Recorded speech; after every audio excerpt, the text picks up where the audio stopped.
नमस्कार साथियों। कुछ दिन से बहुत सारी बातें सुनने में आ रही है, देखने में आ रही है। मैं थोड़ा सा खुद को असहज या मैं कहूँगी कि खुद को स्वस्थ महसूस नहीं कर रही थी।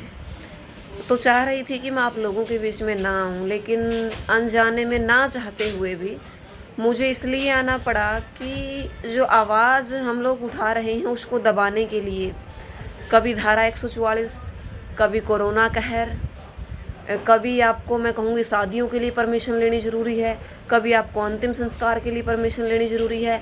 जहाँ स्मार्ट सिटी का सपना देखा था वहाँ शमशान सिटी हमारा भारत का प्रत्येक शहर बनता जा रहा है। आखिर हो क्या रहा है हमारे देश के अंदर? जब हम सोचते हैं और देखते हैं, एक तरफ तो हमारे नेता हैं, रैलियाँ कर रहे हैं, एक तरफ हमारे अभिनेता है, बड़े बड़े खिलाड़ी हैं, एक्टर हैं, एक्टर्स हैं, बड़े बड़े नेता हैं, बच रहे हैं कोरोना से होने के बावजूद भी जिंदा बच जाते हैं। वहीं एक आम आदमी, आम इंसान ससक ससक कर मर जाता है, अपनी सांसों, अपने दम तोड़ देता है अपना, सिर्फ इसलिए कि उसको वेंटिलेटर की सुविधा नहीं है, उसको ऑक्सीजन की सुविधा नहीं है, हॉस्पिटल में बेड नहीं उसको मिल रहे। प्राइवेट की बात करूँ या सरकारी के लिए बहुत बड़ी रकम, एम्बुलेंस वाले बहुत बड़ी रकम, हॉस्पिटल के पीएन तक आज इस देश के आम नागरिक से वसूल रहे हैं। कहाँ है मेरे देश के लिए हमने जो सपना देखा था कि हमारा देश ऐसा होगा, आने वाले समय में ये चीज़ें होंगी। और वैसे भी देखा जाए तो आप आज मुझे कुछ भी कीजिए, मेरे घर में मंदिर है, मेरे घर में पूजा होती है, हर प्रत्येक भगवान की होती है। हिंदू धर्म के अनुसार जब हम चलते हैं, लेकिन इंसानियत धर्म के अनुसार जब हम चलते हैं, आखिर में हम मंदिर के लिए, मस्जिद के लिए लड़े।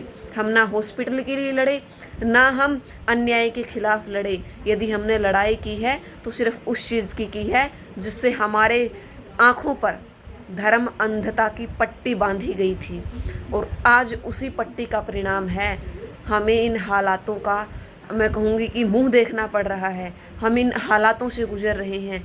बात थोड़ी सी बुरी ज़रूर लगेगी, चुभेगी ज़रूर, लेकिन कभी इन चीज़ों को सोच करके देखना, समझ करके देखना और फिर फील करना कि हाँ, जो चीज़ हमने बोली थी, जो चीज़ हमने देखी थी वो सही है।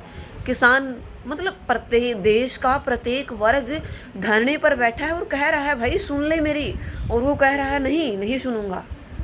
मतलब देश का हालात क्या है?